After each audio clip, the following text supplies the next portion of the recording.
Folks, we are at 169 participants. This is going to be one of the biggest meetings that I've ever held. That's awesome. It's so many people. I'm No super pressure, excited. Tamara. No pressure. So all I'm going to say is this. When you add to the chat, I will circle back around to it later. So if your name doesn't come up as a name I can find in emails to get back to you, make sure that you add a way for me to get back to you if you want an answer to a question. There are lots of ESL teachers on here and of course other colleagues, and we can all help answer each other's questions. So don't feel like you can't answer the question because you're not me. You can answer the question because you know what you know, and I can't read the chat while I'm presenting. So I appreciate, again, that community of practice that we are all working together to support our learners. So I am going to.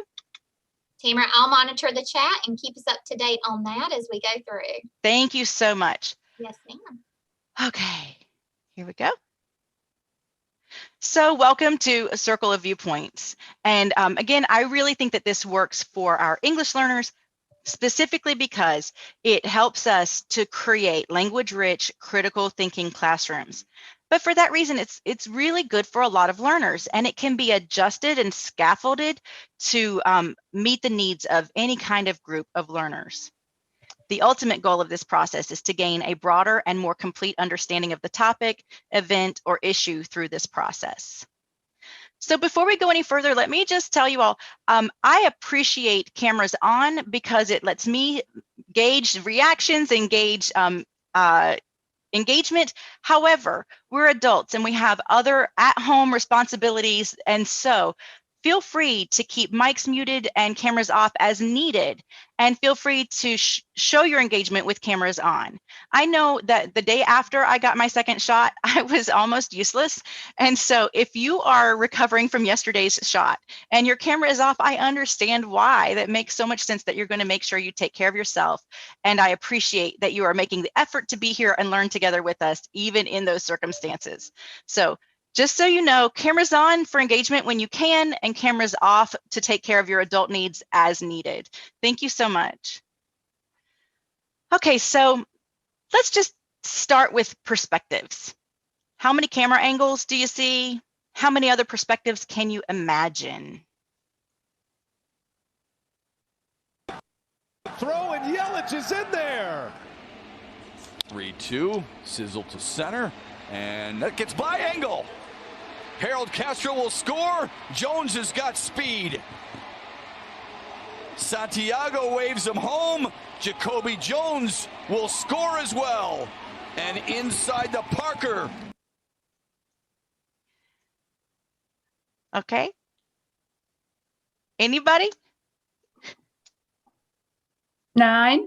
8, 9, okay. 9. I'm going to tell you. In the chat, 8, 5, 9, 9, 7s. Okay, 9. great. So one thing I really take away, and I Ashley and I talked about this. She loves baseball. I do not. Open day, Tamara. One of the things that I realized when I was watching, I found this video that had several different inside the Parker clips, and I picked one of them for no good reason. But when this runner, right, I don't do sports. When this runner is running around the bases, that runner is not paying attention to where that ball went, to who caught it or dropped it or missed it or any of that stuff. The runner has to focus on the next piece ahead. So when we talk about different perspectives, it's really important to notice also that these different perspectives work together to build that teamwork. You've heard me say very many times that I like to bring ideas and Rebecca makes them beautiful. Our different perspectives on how we can complement one another are valuable. And so what Circle of Viewpoints can do is help us see that there are many ways of seeing the same thing. So let's take a look at this one. There are not just two perspectives in this image, the two statues, right? There's more. So consider this bird bath doesn't have any water, looks a little dirty and unkempt. What does the bird think? Where is the bird? Why might the bird be missing? Not just that. Do you see the village nestled here at the base of the mountains? What do those villagers think when they look up towards this location? And do you see these mountains in the background? What can they see? And how different is that perspective of the mountains, the slow, timeless, ageless perspective of the mountains, looking over the changes that happen in the valley or noticing where that bird went. Pay attention in this picture to who's missing. What about the caretaker of the bird bath? Where did they go? All right, so we've done a little bit of work with just naming perspectives. And now we're going to practice together. So we're going to do a circle of viewpoints together before we really talk about it. So let's start by really linking in the image. What do you see? And let's focus on who do you see? You can add it to the chat or you can say it out loud. I see boys being mean. Boys being mean, keep going. Bullying. Okay, we see what looks to be like bullying. Mhm. Someone sees a little girl being picked on. There's a Mhm. little girl being picked on. Keep going, who else? Well, from my Feelings. perspective, we don't really know if she's been picked on. We just know that they're pointing at something and it may be something on her back and she may feel uncomfortable, but I'm not going to say they're necessarily picking on her. Okay, so we're reserving judgment. We're just going to focus on the who we see. Good point, Ms. Thomas. Someone sees the girl off to the left, questioning what they're doing. I'll run through some of the chat ones, then we'll get some more people that want to speak. Sure, thanks. Someone interested in the situation, a sad child, bystander, bullies, a girl observing. The girl in the pink shirt seems to be following. Teacher is missing, tears and laughter. Group of boys pointing fingers at a girl who's upset, presumably because of the situation. A girl who's being singled out. Young lady that's disappointed for some reason. Some students pointing to a girl, maybe something on her back. Other girl looking to see what they're doing. There's a mean girl too. Boys against girls. Students looking at other students for information. And I could go on and on, Tamara, but you probably need me to stop. Well, what we're going to do now is make sure that we can start adding some of these in. Okay, so I should have been doing this all along. Okay, so we see some boys, we see some girls, right? We see. Okay, so our next step is to choose one of those perspectives and to kind of follow a script and step into a role play.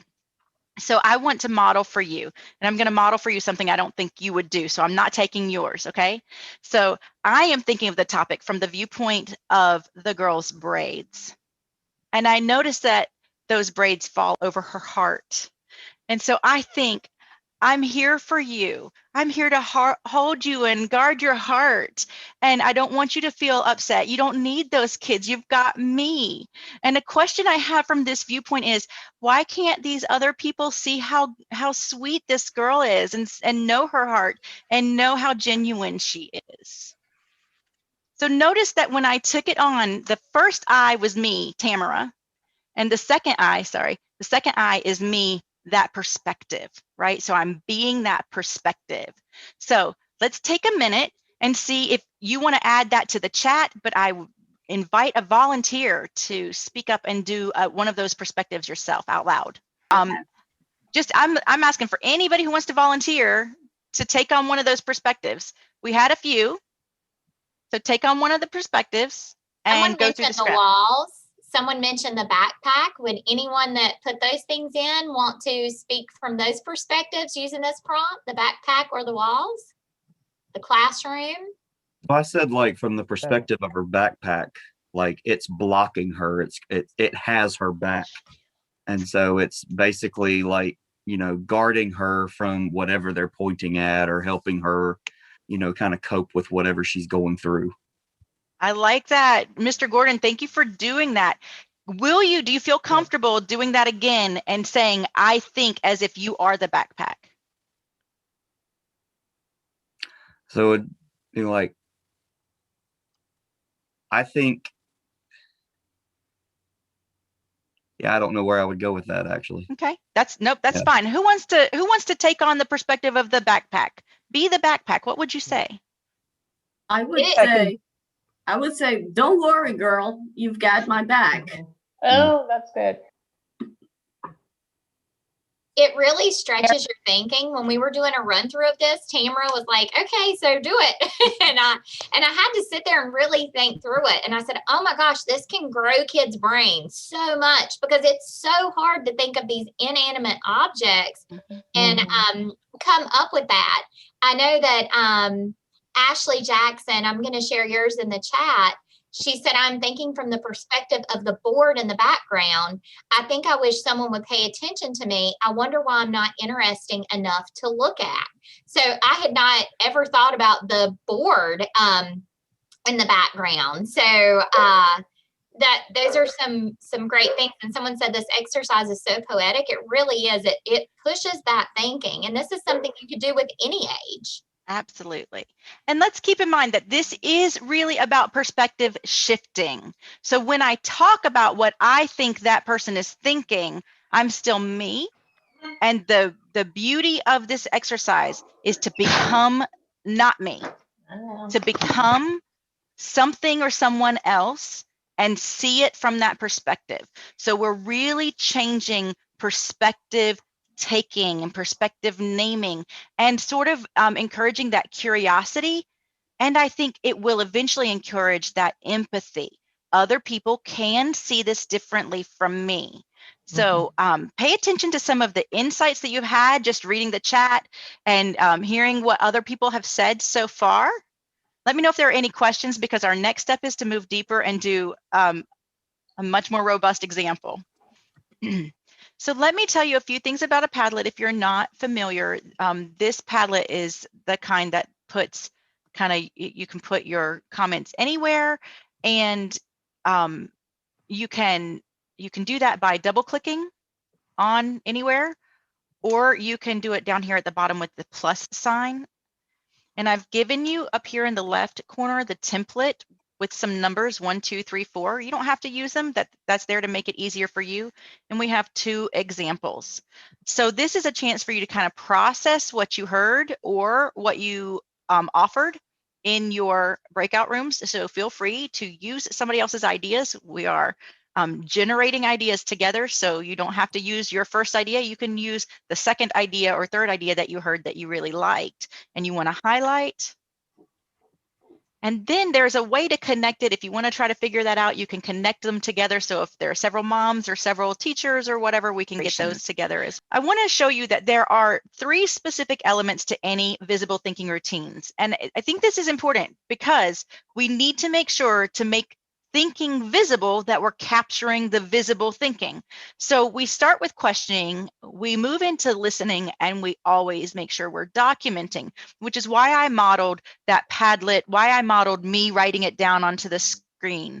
So visible thinking routines are authentic uses of language because they start with interesting prompts to problematize.